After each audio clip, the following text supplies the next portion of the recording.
we are gonna have one of our daily talks, and in this one, it's actually gonna be about Smash 4.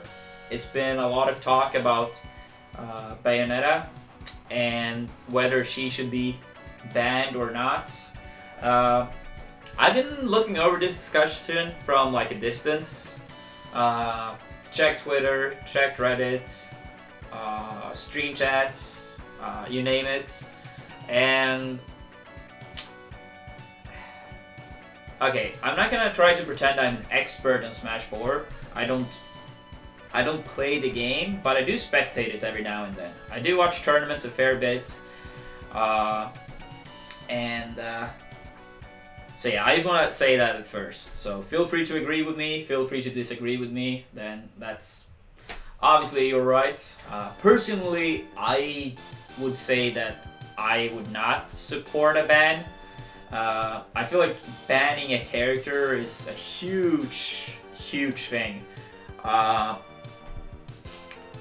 Like, partly we have players that have invested in these characters. They have careers of playing the games, and I'm honestly not convinced the character is good to the point where she has to be banned. I feel like multiple characters have like at least like a good chance of beating her. Either slightly losing, even, or maybe even winning in some cases.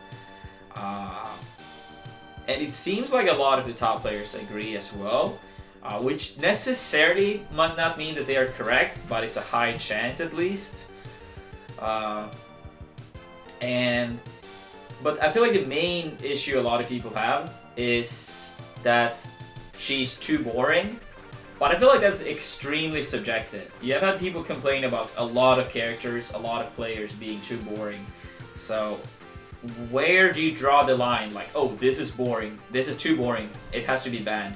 But not this. This is like okay still. Like, where do you draw the line? I feel like it's way too subjective. So yeah, for me personally, I wouldn't, in its current state, support a ban. Mainly because I feel like for a character to get banned, the character has to be like crazy overpowered. Like Meta Knight in Brawl could have been like a good case. Like the character was just like so ridiculous. So if someone mentioned a Brawl or a Meta Knight ban in Brawl, then it would have made more sense. But even then, I feel like it's still like something you really need to consider if you really want to do, because it will split the community, especially when it's a character that is pretty popular like Meta Knight was. And it is true that Bayonetta have quite a few players playing her at the top, but if you look at the statistics, it's not nearly as bad as it sounds like. When I read discussions about Bayonetta, it almost feel like at least half the people in top 8s, in top 16, in top 32 is playing the character.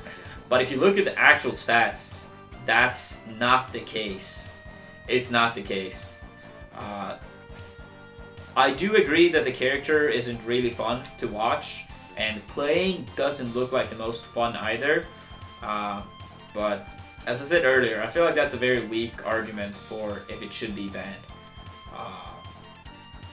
So I personally don't hope to see that. I also feel like one very common thing is that people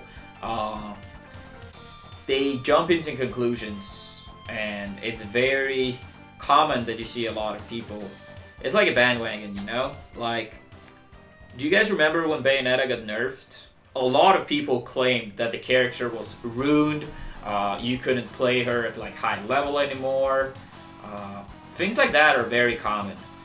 And the same character is now apparently good enough to the point where no character can beat her.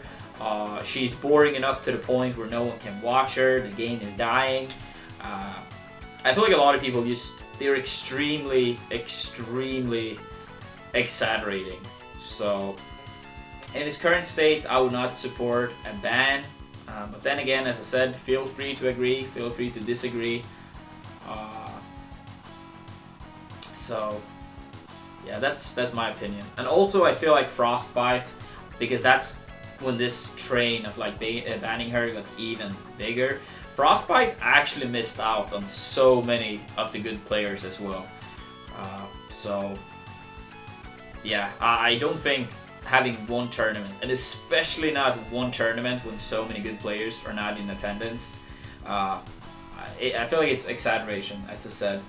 Like, you didn't have MK Leo there, you didn't have Nairo there, and I know Zero doesn't compete any longer, but he was kicking like all of their asses pretty much. Salem took sets every now and then for sure, but Zero still had a winning record against him as well. And there was plenty of other players not being in attendance. So yeah, I feel like it's people need to chill out a little bit. They need to chill out a little bit, and I think it's gonna be fine. Like, a lot of people, they don't want to study matches and truly get better.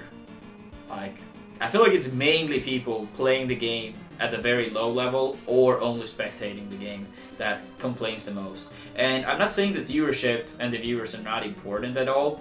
I'm just saying that look at history, how quickly people can change opinions and how quickly they have the truth for everyone. Who knows, maybe they're right this time. It could happen. I'm just saying that historically it's been a lot of crazy calls that eventually was like, yeah, okay, this was not right. We exaggerated, not intentionally, but it was exaggerated, and we were wrong. We can see it very quickly sometimes. So yeah, give the people more time, and I think it's gonna be fine. And yeah, that's my opinion.